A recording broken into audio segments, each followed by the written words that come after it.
Good day. Good to be back out there. First day of live contact, tackle to the ground kind of stuff. And I told the kids, it's so important because, when you're in thud, and our kids do a good job in thud, but, you always hear, I had him right there. I'd have got him on the ground. Or he wouldn't have tackled me right there. I'd have run him over, or I'd have made him miss or whatever. Well, when it's live to the ground, then, there's no debating. You either do or you don't. You either make the play or you don't. And so it's the balance, especially early in camp. I think that stuff's important. I thought we had a good competitive day, had 3 different live sessions during practice.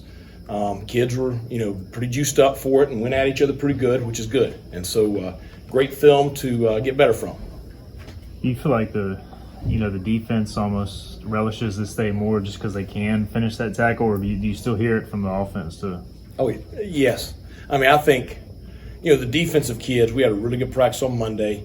I really thought the offense responded today. And, that's what I'm talking about is, a couple of those tackles we didn't make, inside run. We'd block a play up perfectly. The defense would play it perfectly. You'd have a free hitter versus a running back in the hole. And I thought our backs did a good job today of making the play, and not getting tackled, one-on-one as much. So I think it's good for both sides. But, the defense always gets juiced up when it's live. A week now into practice in North Carolina heat. How are the big boys holding up? How's the offensive line holding? They're doing fine. It's certainly a conditioning thing. The first few days they struggled. We had to pull back on some reps with a couple of the kids. But, today they all went their full racks, and so, they're getting there. Do you feel like the compete level dials up on a day like today? Yeah. Not that it's down, but. No. I think it's certainly, I prodded them a little bit this morning before we got going too. So, it's, that's what they do. They compete. And that's, I don't worry about that piece. Now, the execution and then doing things right, that's where we got to continue to improve. But they'll go out there and they'll compete. I know the inside guys love that goal line period. Did you guys go ahead and give them that? What we did, we did a 2-point shootout kind of deal to start practice. So that's a little bit different than goal line. But at the end of practice, we put the ball on the 12-yard line, 1st and 10, and played it out, red zone situation. The one scored a touchdown. The twos ended up holding the second offense to a field goal. How much did the last few days dealing with kind of the stomach bug throw a wrench into camp early on? Not ideal. It definitely got us out of whack, and we're still not full strength. Still got some guys out, and got some guys that were out there that were really battling through that didn't get cleared until this morning. So, it's not ideal. But, I told the kids, I said, after 2020, we can handle pretty much anything. It's kind of the next man up mentality. And I told the Wally Pipp story last night during the team meeting and Lou Gehrig and all that stuff. And, I think that's important that, you never know what day is going to be your day. Jacob Saker got the nod at right guard today with the first unit and played really, really well. And so, the fact that he was prepared for that, that's, you never forget that day when you get your chance and you're prepared, and all of a sudden now you got some confidence. How's that wide receiver room shaking out?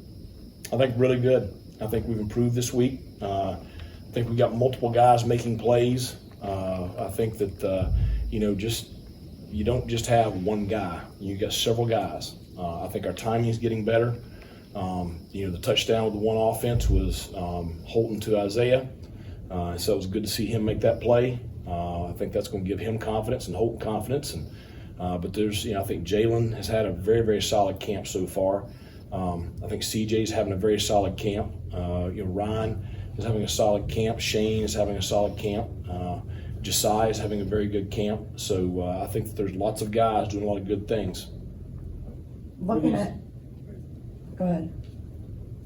What have you seen out of the corners? We heard this weekend that they feel like they're just hopping right in. Have you seen guys stepping into that kind of role? Well, I think that, the older guys have been with us, I think, are playing well. Malik, DeMel, Juwan Powell, even though Juwan did not practice today, he's had a good start to camp. I think, you're seeing, what can some of the younger guys do. I think that, Fletcher Marshall, I think he's probably going to be able to contribute hopefully this year. Isaiah Brown-Murray, I think for a true freshman, is out there competing. We'll see if he's ready to play this year. Pre-Washington, is having a very solid camp. So, I think solid. Now I think they're getting challenged because if they line up against those top guys, they gotta have their stuff together now. Looking ahead to Saturday, the first scrimmage, you've put a lot of emphasis on trying to figure out who's going to be that 2-3 spot potentially in some certain positions. What are your main goal coming out of that this Saturday, and how many plays do you expect to run and whatnot? Well, I'd say we'll probably get somewhere around 100 plays on Saturday, some combination of the lineups. I think that, I think everybody will get work. Certainly some of the more known commodities that have played a lot of snaps for us, they'll get the work they need to continue improvement towards getting ready for the opener. I think the big thing is, figuring out who's going to be in that depth, who's going to travel. We're going to do a lot of special teams work on Saturday. We have everything installed. And so I wanted to get some live special teams work with the officials. So it'll be good. I mean, it's the first time in the stadium for some of those kids, and that's always, they got to get used to that. But looking forward to it. Coach Stringer spoke on Saturday pretty candidly, and just what have you seen out of him as he's come back and been able to operate and grow? Well, that was pretty impressive watching him stand up there and talk like that Saturday. I'm probably as pleased with him and his maturity and growth as maybe anybody in the program. That first year, I didn't know if he'd be around after a year. It's just, the maturity level, he wasn't quite there. And, he had to grow up. He's grown up. As much as I hate that he missed the 2020 season, it may have been the best thing to ever happen to him. Because I think when you get something taken away from you, you figure out just how important it is to you. But I see him as one of our leaders. I see him as a positive example for the young kids. And certainly he's having a very good camp. You look at safety and Tegan Wilk and Julius Wood, they both played a decent amount last year, but Yep. what's the biggest key kind of going from that part-time role to maybe try and step into that full-time starting role for them? Well, the spotlight gets bigger. It's different when somebody else is trotting out there first, but the spotlight gets a lot bigger when it's you. And so I think, just being able to handle the big stage, which I expect both of them to. They're both having outstanding camps. Sean Dorso, Jairo Wilson, both having outstanding camps. So I think we've got a good, combination of four guys there that I would see as starters playing those two safety positions on the back end.